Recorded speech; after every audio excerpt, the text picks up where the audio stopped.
Muito boa noite, meus irmãos. Os irmãos estão encarnados também, né? Hoje, na verdade, é uma alegria imensa que eu estou aqui, né? Porque é uma noite especial mesmo, diante de várias situações. A primeira vez eu estou com meu filho aqui assistindo uma palestra que a gente vai falar, né? Isso é uma alegria imensa. De eu estar vendo o pequeno ali, né, já trazendo um pouco da divulgação da própria doutrina, né? A gente vai tentando em casa, pequenininho, né, fazendo como a gente pode, mas hoje eu estou muito feliz desse momento. Também um momento muito bonito de Felipe vindo aqui para, né, Tássio não queria soltar, mas Socorro mentalmente disse: deixai vir a mim as criancinhas, né? E aí ele veio.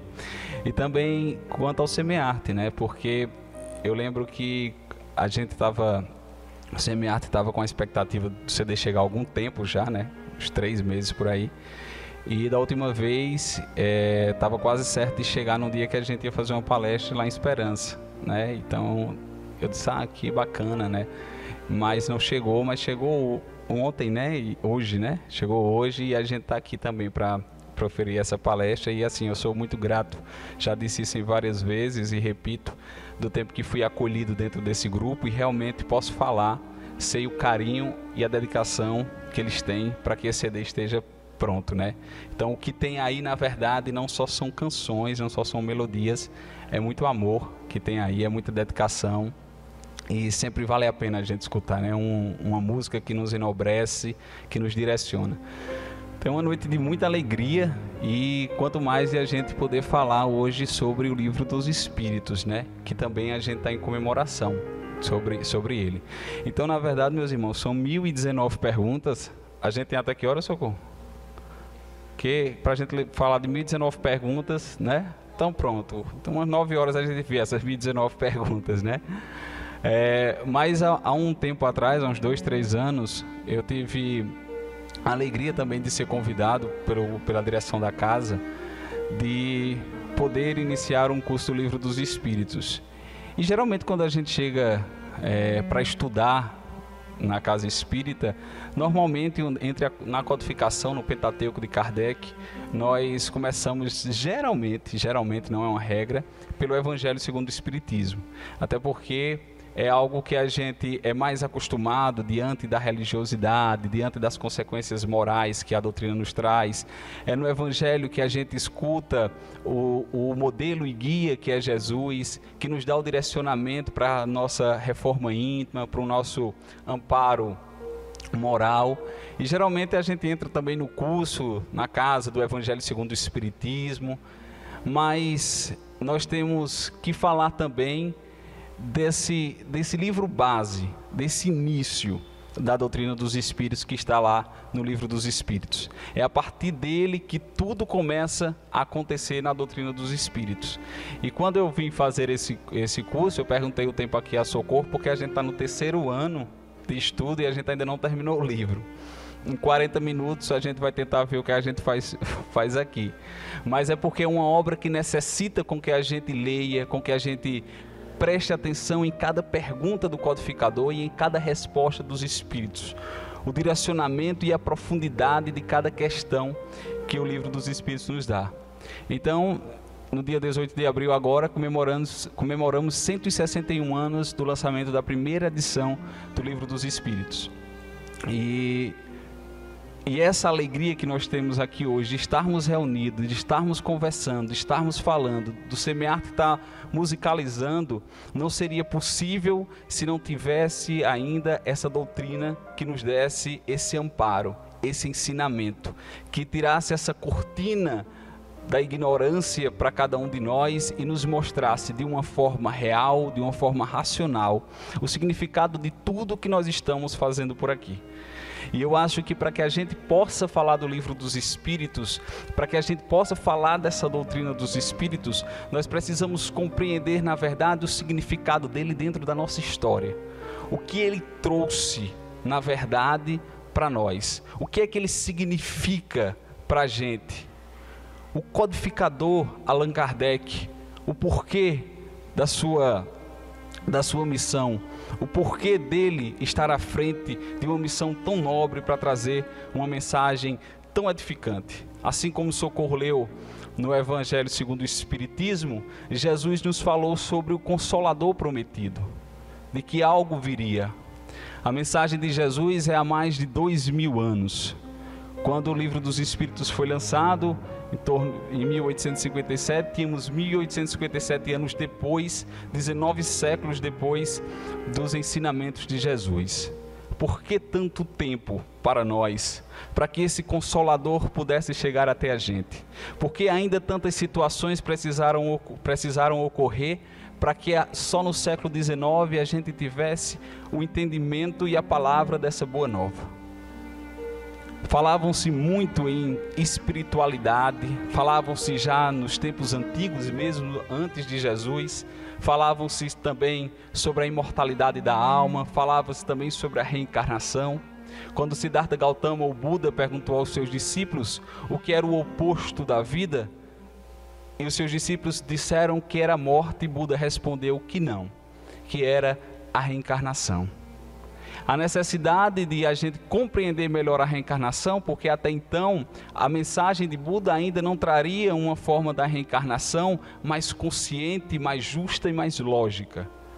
E foi durante muito tempo, quando se falava de imortalidade da alma, mas de algo muito místico, de algo muito longe, de que os homens estavam aqui encarnados, estavam vivendo no mundo físico, e os espíritos viveriam muito longe, distante de cada um de nós. Então, nós ainda não tínhamos a concepção do que seria o mundo espiritual, do que seriam os espíritos. E aí, ao longo dessa história, nós vamos conhecer a necessidade do pensamento sobre a ciência chamada Espiritismo. Porque Kardec nos diz lá na introdução, é uma doutrina. O Espiritismo não é uma religião. O Espiritismo é uma doutrina de ciência com bases filosóficas e de consequências morais, quando aí sim a religião alcança. E eu escutando um palestrante dizer certa vez assim: o Espiritismo não é ciência, o Espiritismo não é filosofia, o Espiritismo não é religião. Eu disse, meu Deus, aprendi tudo errado. Ele disse, o Espiritismo são as três juntas, sem pôr nem mais de uma, nem menos de outra. Se a gente não juntá-la, o Espiritismo já não é Espiritismo. E ao longo disso nós vamos observar como vai passando a história da humanidade. Tivemos durante muito tempo a mensagem de Jesus, que chegou dando uma nova forma à lei do amor, no tempo em que o materialismo predominava, no tempo que o poder ainda predominava. A partir disso veio o cristianismo, através de Paulo, que foi colocando a nova mensagem, a boa nova do cristianismo. Entretanto, durante um período, o cristianismo foi perdendo a sua forma, a igreja trouxe a imagem de Deus, a imagem de Jesus, de uma forma tão comprometedora, tão pecaminosa e tão humana, tão rígida, tão apontadora, tão raivosa. E durante muito tempo a igreja monopolizou o poder. Ficou conhecido durante todo esse período, quase 10 séculos, o período da Idade Média, como o período da Idade das Trevas. Só a partir do século XVI que começa o Renascimento. E aí nesse Renascimento começa a teoria humanista, de olhar mais o homem. Quem é o homem? Tem um professor de história olhando para mim aqui, eu estou com medo. Mas eu vou me arriscar. E aí ele vai, através do humanismo, nós vamos começar a olhar mais o homem, a figura do homem, vai renascendo aquelas figuras grego-clássicas das artes, das poesias, nós vamos começando a ter um entendimento maior, despertando mais a nossa consciência. É só que a partir do século XVII, século XVIII, é que nós começamos, principalmente no século XVIII, a chegar ao iluminismo. E aí, a partir de quando chega o iluminismo, com os pensadores, com os filósofos, Voltaire, Rousseau, Locke, e a partir deles o homem começa a se perguntar. O homem para de aceitar as coisas como elas são impostas, e aí começa a filosofar de uma forma mais contundente. Quem sou? O que estou fazendo aqui? O que são as estrelas? O que são a lua? O que é o céu? O que é a vida? Quem somos nós que estamos aqui? Então, nessa perspectiva de pensamento, o pensamento vai ganhando força e a gente sai mais daquela imposição e começa a racionalizar muito mais isso. Tivemos o positivismo de Immanuel Kant, que também nos chega trazendo essa nova perspectiva de pensamento. E a partir daí, o século XIX se aproxima. E é no século XIX que grandes transformações da ciência, da física, da química, da astronomia, da metafísica começam a ser descobertas. E há uma preparação bem maior no mundo espiritual para atravessar esse século, para começarmos o século XIX. E durante o século XIX, nasce na França, no dia 3 de outubro de 1804, em Lyon, o professor, que depois se tornaria professor, Hippolyte Léon Denis Rivail, que posteriormente seria conhecido pelo pseudônimo de Allan Kardec. Dentro dessa perspectiva, nós notamos como Allan Kardec nasce em um momento crucial para a história da humanidade. O porquê do seu nascimento naquela época. A Revolução Francesa tinha passado apenas alguns anos, em 1789, com a queda da Bastilha, a tomada da Bastilha. Conta-se no livro Crônicas e Contos de Humberto de Campos, quando fala, acho que no capítulo 25, sobre Bonaparte e Kardec. E aí nos conta Humberto de Campos que naquele momento, no dia 31 de dezembro de 1799, uma falange de espíritos de luz se reúnem para a travessia, para a mudança do século. Ele nos relata vários espíritos que passaram pela terra, deixando o seu legado e seu aprendizado. Cita Sócrates, cita Platão, cita Fenelon, cita Agostinho, Dante Alighieri, dentre outros espíritos que trouxeram um pensamento mais avançado à sua época. Todos bem intuídos na necessidade de um espírito que vinha do alto para a sua missão estar chegando próximo à Terra. Entretanto, dentro dessa atmosfera e no mundo espiritual, conta-se Humberto de Campos, que em determinado momento o espírito de Napoleão Bonaparte, que em 1789 toma a Bastilha, participa da queda da Bastilha e traz o lema para a França de fraternidade, de liberdade e de igualdade, trazendo novos tempos para a humanidade, trazendo uma perspectiva melhor para a humanidade. E Napoleão tinha dentro dessa perspectiva uma missão gigantesca dentro do mundo. Entretanto, ainda mergulhado na vaidade e no seu poder, rompe com o que foi feito com a igreja, pede para o Papa Pio VII vir lhe coroar em Paris e assume de forma absoluta a França. Nesse momento, a sua missão espiritual começa a ser desvirtuada. Mas não por acaso, conta-se no livro A Caminho da Luz, de Emmanuel e Chico Xavier, que ele traz no capítulo 25, quando fala da Revolução Francesa, ele diz que 2 meses antes de Napoleão assumir o Império da França, nascia em Lyon Allan Kardec.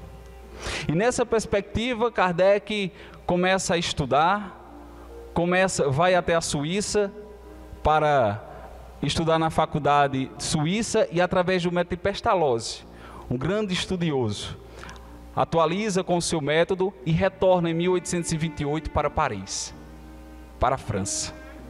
E aí começa a engajar o seu trabalho e o seu estudo na educação de adultos. Kardec foi um escritor, foi um pesquisador, foi um estudioso respeitadíssimo na França, respeitadíssimo em Paris, magnetizador durante 35 anos. Nascido em família católica, mas por opção decidiu ser agnóstico. Não acreditava em Deus, não no Deus em que era imposto, em que era colocado para ele. Então, durante a humanidade, nós começamos a ver que a humanidade ela vai passando por momentos bem interessantes, de mudanças, de perspectivas. Saímos aquilo da questão de só ser mandado, de não pensar, até o iluminismo que nos faz pensar, filosofar. E não por acaso, e dentro de uma perspectiva, de uma conjuntura de Deus justo e de Deus de suprema inteligência, nós vamos notando que vai se aproximando no século XIX com o nascimento de Kardec. E a partir daí, depois de Kardec já ter passado durante muito tempo com os seus estudos, num dia em 1855, depois de 1848 já temos os primeiros sinais das irmãs Foster, da mediunidade, da comunicação com o mundo espiritual, mas na França em 1855, alertado pelo seu amigo também magnetizador, o Sr. Forti, que diz ao professor Hippolyte que há um fenômeno em Paris conhecido como mesas girantes, que elas se movem e se falam. E Kardec, incrédulo, olha para ele e diz a célebre frase: essas mesas não têm nervos e essas mesas não têm cérebro. É impossível que essas mesas se comuniquem. Kardec, ainda depois de um tempo, depois de quase um ano, outro amigo de Kardec, também magnetizador, informa a Kardec que os fenômenos estão ganhando proporções gigantescas e que seria necessário que ele visse de perto o fenômeno das mesas girantes. Kardec, como estudioso e pesquisador que era, dessa forma então decidiu ir até o encontro. E foi, na sua primeira sessão, olhar o fenômeno das mesas girantes. Olhava, buscava ver se tinha alguém puxando, alguém empurrando, mas nada constatou. E o primeiro pensamento de Kardec foi: isso é um efeito. E para cada efeito existe uma causa. Trazendo da teoria de Newton de ação e reação. Mas onde estaria a causa do movimento dessas mesas? E Kardec não conseguia compreender, mas decidiu estudar o que acontecia com aqueles fenômenos. Ainda como professor Hippolyte, conhecido. Depois de um tempo, em 1856, durante uma sessão na casa da família da senhora Plesmon, Kardec foi comunicado através de uma das médios pelo espírito Zéfiro, conhecido como espírito Z, que disse: tu precisas estar atento à missão que agora tu assumes. E Kardec ainda compreendia o porquê dele precisar fazer aquela missão. Até que mais uns dias na frente, na própria casa da senhora Bonn, ele recebe uma comunicação do Espírito de Verdade, que diz: a partir de agora, tu tens essa missão. E se tu falhares, outro irá fazer por ti. E ele, sem compreender ainda o porquê, mas assumiu a posição e disse que a partir daquele dia começariam os estudos daqueles fenômenos. Até então, fenômenos. Posteriormente, o espírito Zéfiro apareceu novamente e disse a ele: tu não sabes quem tu fostes, mas convivi contigo na Gália, nos anos 50, 40 antes de Cristo, quando Júlio César comandava. Tu era o sacerdote dos druidas, sacerdote dos povos celtas, e teu nome era Allan Kardec. Naquele momento, Kardec decidiu então, e decidia posteriormente, adotar o pseudônimo de Allan Kardec, sair do professor Hippolyte para Allan Kardec, com uma simples missão. Era totalmente conhecido na França e respeitado. Não queriam que as pessoas lessem o livro dos Espíritos pelo seu nome, mas queriam que lesse o livro dos Espíritos pelo seu conteúdo. Por isso, assinou como Allan Kardec. E quando a gente vai acompanhar a história do codificador, nós olhamos a maturidade espiritual da humanidade e a maturidade espiritual de cada ser. E Kardec foi um desses. Quando no livro Parábolas e Ensinamentos de Jesus, de Carl Schubert, em um determinado momento, Carl Schubert informa, o autor informa: Elias foi o profeta do Velho Testamento, João, profeta do Novo, Allan Kardec, do Novíssimo. Cada um trouxe sua mensagem, entretanto, é o mesmo Espírito. Um dos pensamentos que nós temos é que se o espírito de Kardec poderia, como afirma o autor, ser a reencarnação de Elias, ser a reencarnação de João, depois sendo um sacerdote na Gália, do povo celta. O povo celta era um povo avançado ao seu tempo. O povo celta acreditava na reencarnação, no livre-arbítrio. Não tinham templos, não tinham dogmas. Acreditava na imortalidade da alma. E o espírito de Allan Kardec, na época, lá na Gália, também participou. Posteriormente, nós temos outros relatos em que Kardec, no ano de 1369, o espírito dele nasce na República Tcheca, com o nome do filósofo, historiador Jan Hus. Um dos pilares e do começo dos pensamentos da Reforma Protestante, que aconteceria em 1517. E Jan Hus foi no dia 6 de julho de 1415 condenado à fogueira pelos seus pensamentos e pelas suas ideias. E um fato interessante é que Hus em tcheco significa pato. E conta-se que no momento em que ele estava sendo colocado na fogueira e que as labaredas começaram a subir, ele disse sua última frase: hoje vocês queimam um pato, mas futuramente eu renascerei como um cisne e labareda nenhuma será capaz de me deter. E durante esses relatos nós vamos começando a compreender a força e a elevação do espírito do professor Hippolyte, que posteriormente teve a missão de começar a estudar aqueles fenômenos que aconteciam. Então, dentro dessa perspectiva, nós começamos a olhar Allan Kardec, o codificador. Quantos de nós estudamos Allan Kardec? Quantos de nós da doutrina espírita conhecemos as obras de Allan Kardec? Quantos de nós estudamos o Pentateuco de Allan Kardec? A base da doutrina que a gente segue, a base que pode nos dar os parâmetros necessários. Lemos várias obras secundárias, acessórias, que são de extrema importância e de extrema valia. Entretanto, precisamos olhar para Kardec, para sua racionalidade, para seu estudo, para sua forma de investigar os tais fenômenos. Sempre durante muito tempo a religião nos trouxe falando sobre a imortalidade e sobre fenômenos como algo sobrenatural.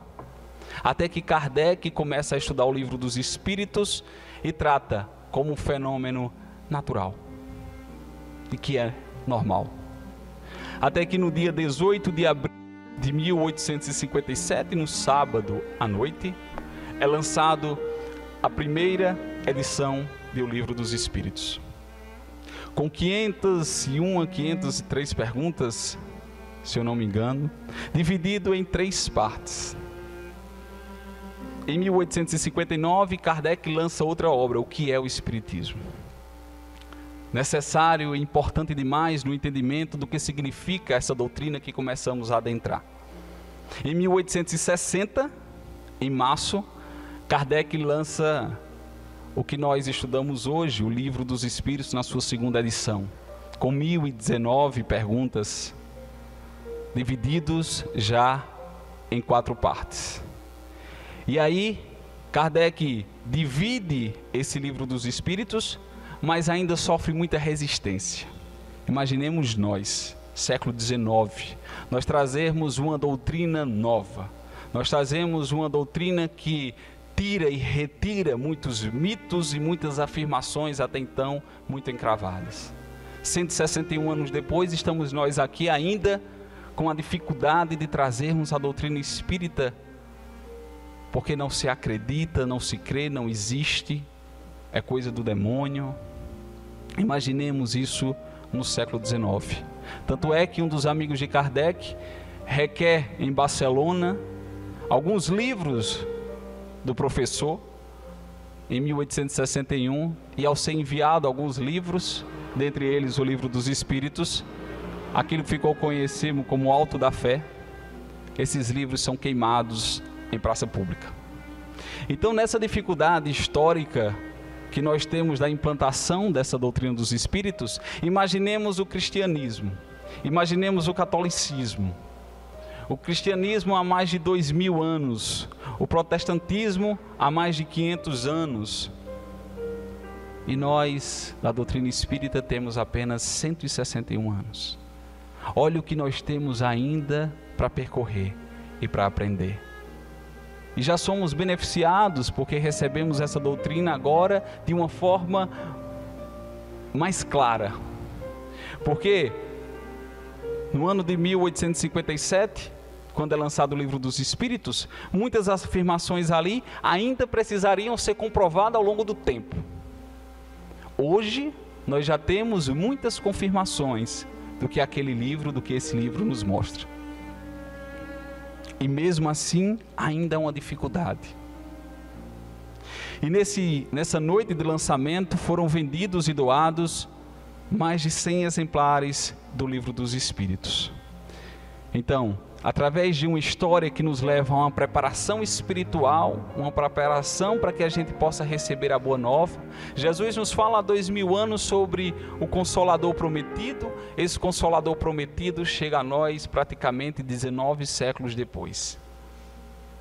E para a gente começar a entendê-lo e estudá-lo, porque não se pode apenas ler o Livro dos Espíritos. Nós precisamos estudá-lo a fundo e ver seus direcionamentos. Kardec então faz com que o Livro dos Espíritos seja dividido.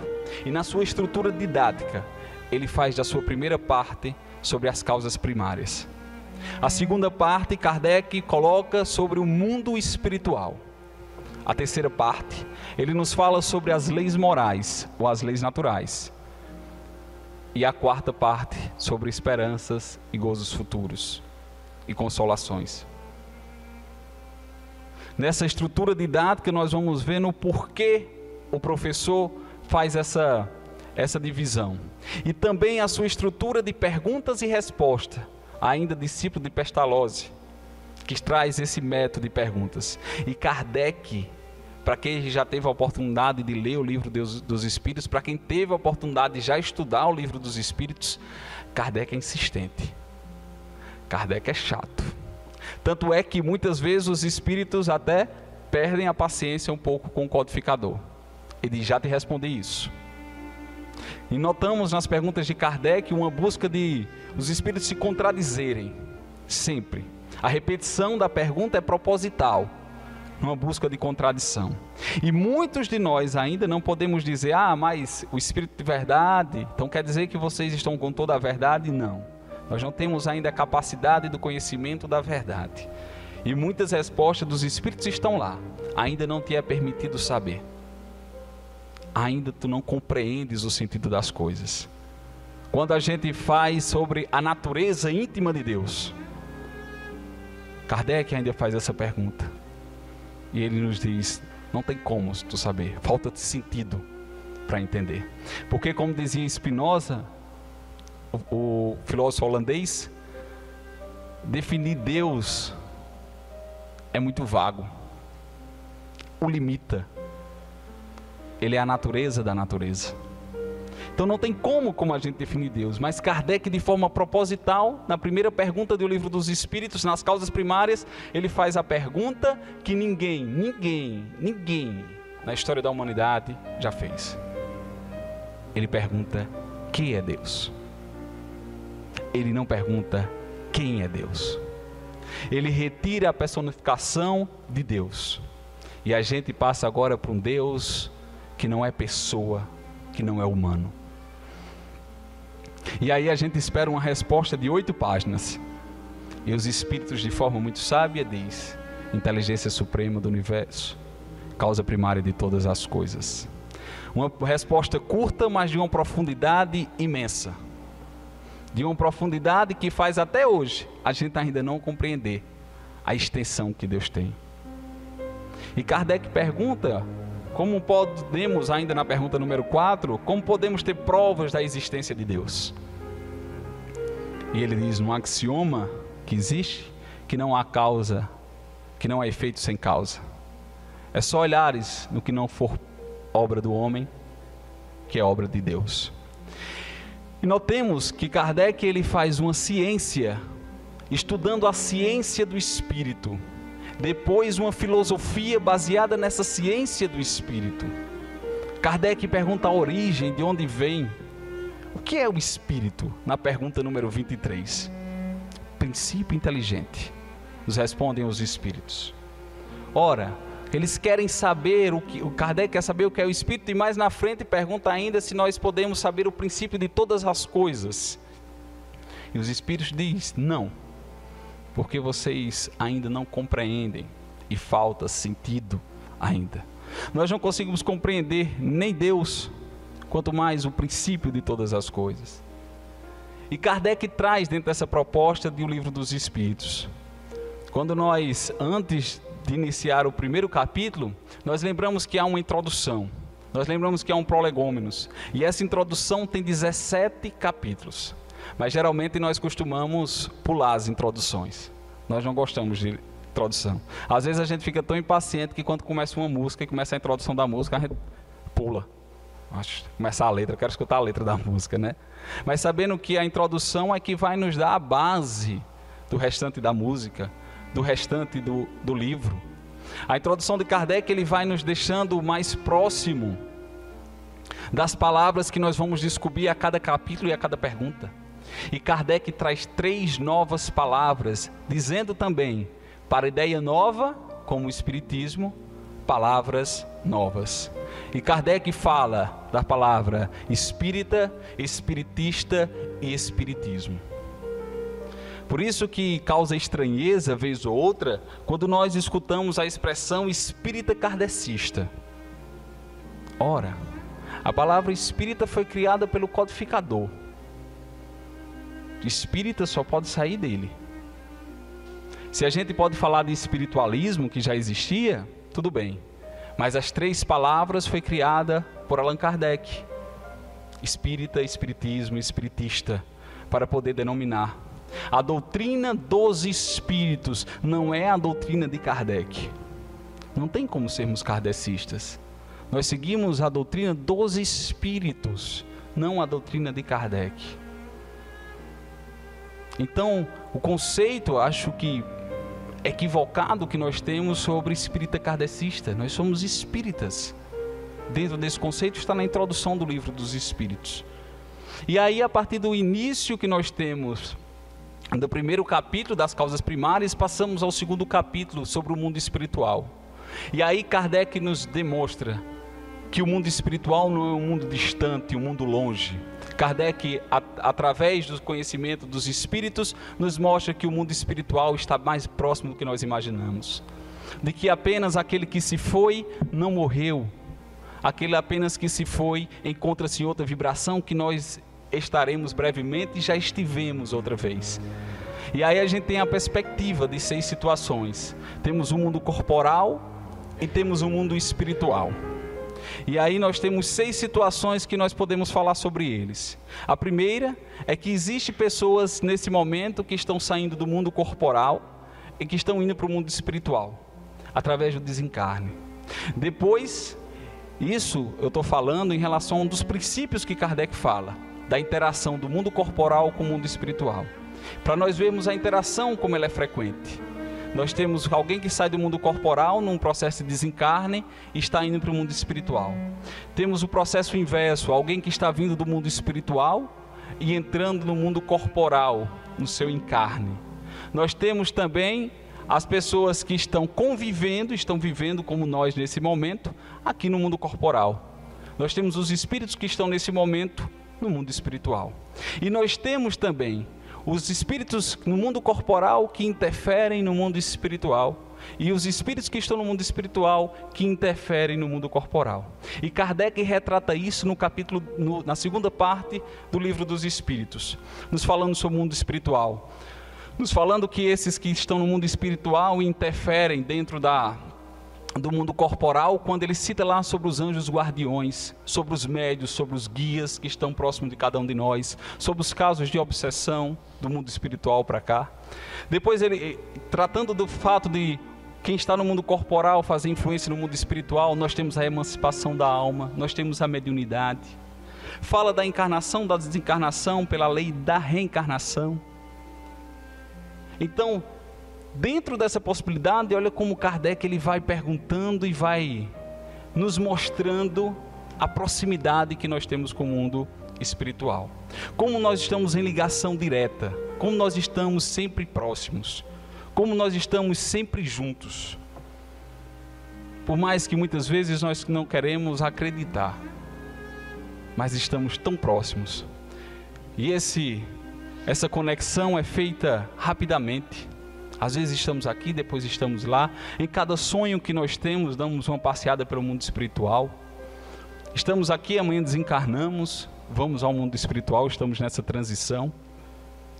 Então, vamos sempre nessa convivência de mundo corporal e mundo espiritual. Saímos daquela história de que mundo espiritual é uma coisa longe. E lembramos que tudo isso são respostas diante de questionamentos científicos, dando novas possibilidades à química, à física, à metafísica, à astronomia, de estudos. E Kardec disse, eu preciso, quando terminou a primeira edição do Livro dos Espíritos, ele disse, eu ainda não terminei a obra, eu preciso de mais 10 anos para terminar. E foi assim que aconteceu. Diz até um palestrante que ele foi ingênuo, pediu 10 anos e 10 anos certinho ele desencarnou. Ele devia ter pedido uns 50, 60, mais tempo, né? Mas a sua missão foi a sua missão dentro da doutrina para trazer essa boa nova, olha, foi nos últimos 10 anos da sua existência terrena. O que ele fez antes como estudioso, como magnetizador, serviu de base para ele poder fazer esse estudo. E aí a gente entra na terceira parte do Livro dos Espíritos, quando a gente vai falar das leis morais, das leis naturais.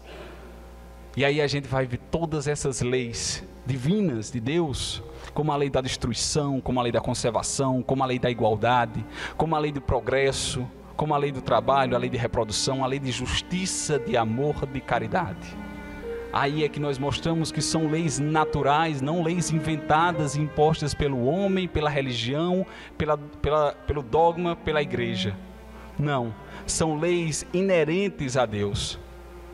São leis que, diante do que nós fazemos, a ação e reação vai nos trazer essa possibilidade. E por último, no capítulo 4, ele fala sobre as esperanças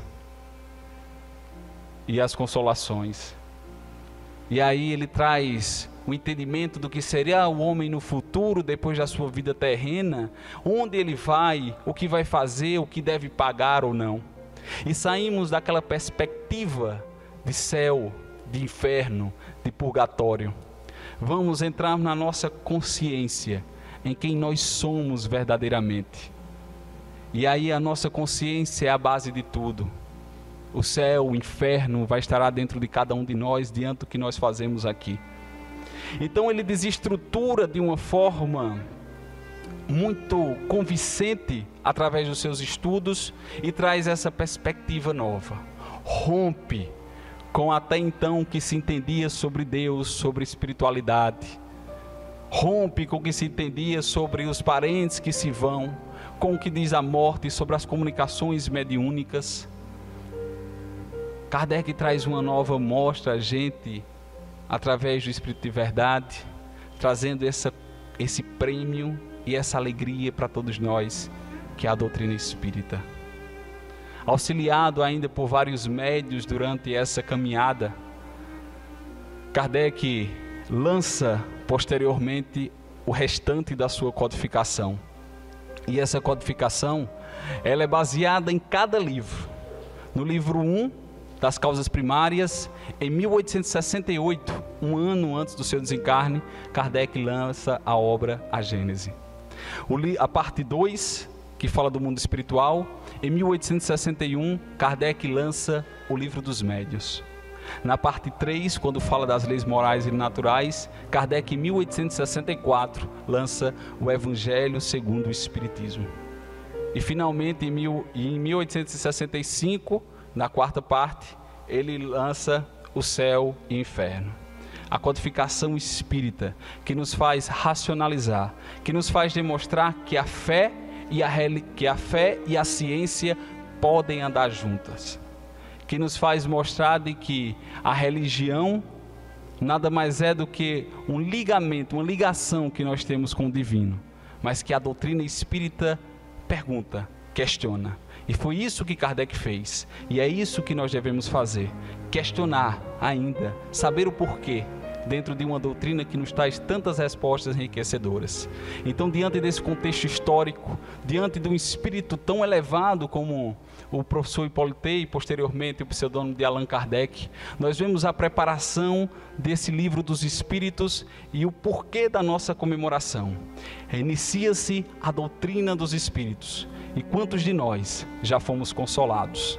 E quantos de nós já fomos aliviados através dessa doutrina? E quantos de nós já tivemos o acalento por conta das respostas convincentes dessa doutrina de amor, dessa doutrina de paz? Somos espíritas, não precisamos naturalmente colocarmos a camisa de que sou espírita. A maior camisa de sermos espírita é o abraço, é o sorriso, é o respeito, é fazer o bem, é fazer a caridade para com o outro. O espiritismo não trata de proselitismo, o espiritismo trata de cristianismo redivivo na prática, assim como Jesus nos ensinou.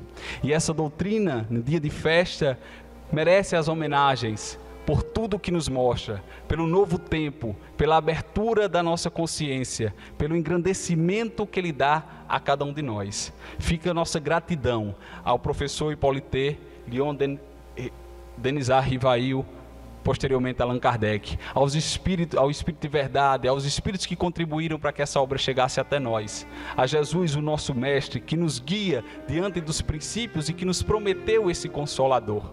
Fica a nossa gratidão a essa doutrina da imortalidade, essa doutrina consoladora, essa doutrina que nos enche de esperança, de saber que o futuro é melhor, porque a lei é do progresso, a lei não é do retrocesso. Nós só iremos para frente, nós só iremos a caminho da luz.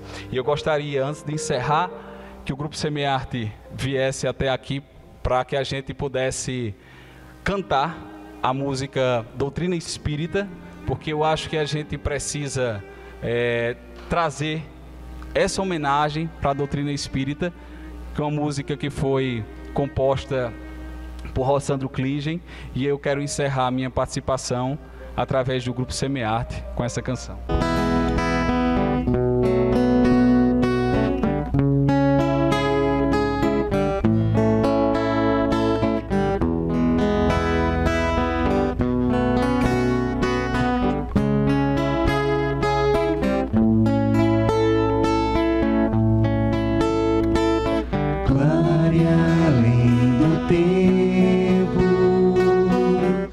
Despertar sentimentos de amor.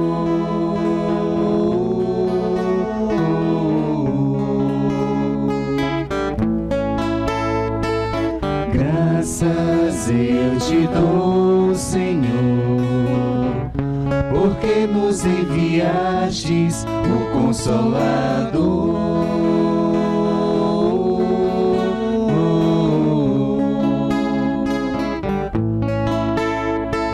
Doutrina de amor e paz que nos traz a luz, prometida por Jesus, o irmão de amor, o irmão de amor.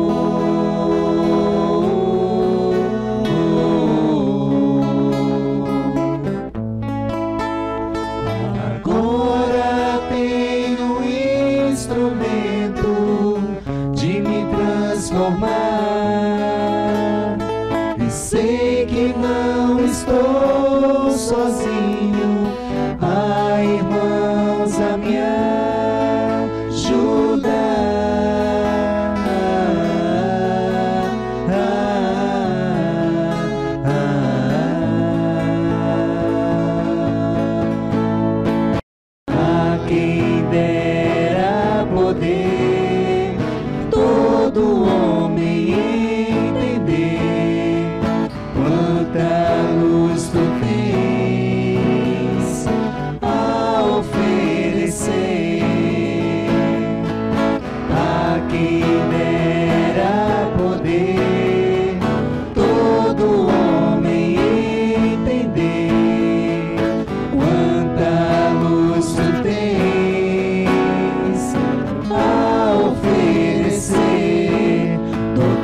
de amor.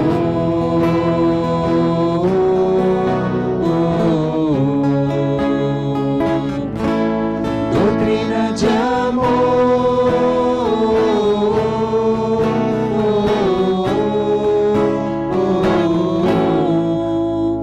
Doutrina de amor.